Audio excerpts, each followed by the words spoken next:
Fanning the flames of jihad, the Koran bellows. In Surah 9, verse 14, fight them, and Allah will punish them by your hands. Lay them low and cover them with shame. He will help you over them and heal the breasts of believers. Since neither Allah nor Muhammad ever healed anyone, the promise was as hollow as their pledge of paradise. Quran 9, verse 16, do you think you will get away before Allah knows whom among you have striven hard and fought? Islam has but one test to sift the good Muslims from the bad ones. The terrorist dogma masquerading as a tolerant religion says in the 17th verse, the disbelievers have no right to visit the mosques of Allah while bearing witness against their own souls to infidelity. These it is whose doings are in vain, and in the fire they shall abide. Only he shall visit the mosques of Allah who believe in Allah and the latter day, and keeps up devotional obligations, pays the zakat, and fears none but Allah. What's particularly intolerant about this is the fact that the Kaaba had been a pagan mosque, one open for all peace-loving people to visit. Muslims waged an unceasing terrorist campaign against the Meccans because they claimed that they had been prevented from visiting their God's house. So egregious was this crime, Allah said that it was worse than human slaughter. But now that Muslims are on the verge of conquering Mecca, their God does a 180 and approves what he once condemned, a lockout of all non-Muslims. Muhammad recognized the hypocritical position he had just placed his God in, so he attempted to belittle the services the Quraysh had provided Allah and the pilgrims for so many centuries. Quran 9, verse 19. Do you make the giving of drink to pilgrims or the maintenance of the sacred mosque equal to those who believe in Allah and the last day and fight in the cause of Allah? They are not comparable in the sight of Allah. Those who believe and left their homes and strive with mighty fighting in Allah's cause, Jihad, with their goods and their lives, have the highest rank in the sight of Allah. The highest-ranking Muslims are those who fight fiercely. Faith is for fools. The more virgins Muhammad added to his harem, the less he spoke about them in paradise. Quran 9, verse 21, their Lord does give them glad tidings of a mercy from him, of his pleasure, and of gardens for them, wherein are delights that endure. Then the God who rebuked the Quraysh for breaking family ties severed them on behalf of Islam. Quran 9, verse 23, believers, take not for friends your fathers and brothers if they love disbelief above belief. If you do wrong. Say, if your fathers, your sons, your families, your wives, relatives, and property which you have acquired, and the slackness of trade which you fear, and dwellings which you like, are dearer to you than Allah and His Messenger, and striving hard and fighting in His cause, then wait till Allah brings about His decision. Torment. We have been given another insight into Muhammad's insecurity. He craved praise. These Bukhari hadith are even more desperate. Bukhari, Allah's apostle said, by him in whose hands my life is, none of you will have faith till he loves me more than his father and his children. And Bukhari, the prophet said, none of you will have faith till he loves me more than his father, his children, and all mankind. Imagine loving a sexual pervert, a money-grubbing pirate, and a terrorist more than you love your parents and children.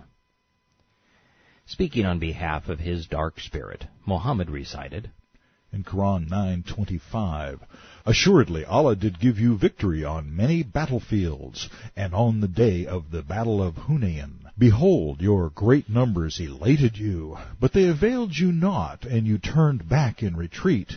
But Allah did send down His Shekinah on the messenger and believers, and sent down forces, angels, which you saw not. He punished the infidels. Such is their reward. This battle, well, actually terrorist raid, had not been fought when this surah was allegedly revealed. We will cover Hunayn in the last chapter. The reason it's tossed in here is because the 9th surah has been devoted to jihad. Unable to contain his hatred, Muhammad says on behalf of his personal deity, Quran 9:28, Believers, truly the pagan disbelievers are unclean, so let them not, after this year of theirs, approach the sacred mosque. That they built, that they promoted, and that they maintained. And if you fear poverty from the loss of their merchandise, soon will Allah enrich you, if He wills, out of His bounty, which are the spoils of war. By booting the Meccans out of Mecca, the Muslims knew that they would kill their golden goose, their favorite source of booty. Robbing Quraysh caravans had funded the rise of Islam. As parasites, they would die along with their host. By calling non-Muslims unclean, Muhammad confirmed that he was a racist. A hadith in the Noble Koran explains, Their impurity is physical because they lack personal hygiene, filthy as regards urine, stools, and blood. For Muhammad, cleanliness was next to godliness, so Bukhari dedicated an entire book to potty talk. Here are some inspired scriptures from his book of Wudu. Bukhari. Allah's apostle said, the prayer of a person who does hadath, or passes urine, stool, or wind, is not accepted till he performs ablution. I asked Allah's apostle about a person who imagined they passed wind during prayer. He replied, he should not leave his prayer unless he hears a sound or smells something. Bukhari. Whenever Allah's apostle went to answer the call of nature, I, along with another boy, used to go behind him and carry a tumbler of water for cleaning the private parts, and a spear-headed stick. The Prophet said, when anyone makes water, he should not hold his penis or clean his private parts with his right hand. While drinking, one should not breathe in the utensil. The Prophet went out to answer the call of nature and asked me to bring 3 stones. I found 2 stones and searched for the third, but I could not find it. So I took a dried piece of dung and brought it to him. He took the stones and threw away the dung, saying, this is a filthy thing. The Prophet said, whoever cleans his private parts with stones should do it with an odd number of stones, and whoever wakes up should wash his hands before putting them in the water for ablution. No one knows where his hands were during sleep. During the lifetime of Allah's apostle, dogs used to urinate and pass through the mosque. Nevertheless, they never used to sprinkle water on it. Aisha said, I used to wash the semen off the clothes of the Prophet. When he went for prayers, I used to notice 1 or more spots on them. Muslims assure us that these words were inspired by Allah. After all, al-Bukhari's hadith collection is second only to the Quran in importance to Muslims.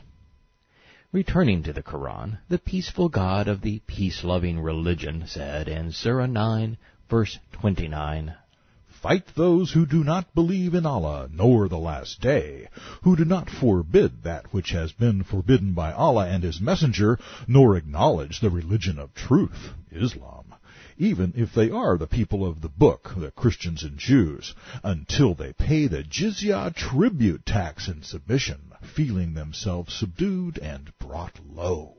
Everything you need to know about Islam is contained in this verse.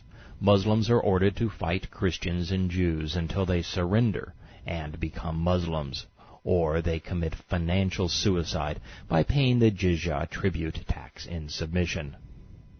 Paying Muslims the Jizyah is not unlike giving the Godfather's goons a bribe to keep the mafia from killing you and your family.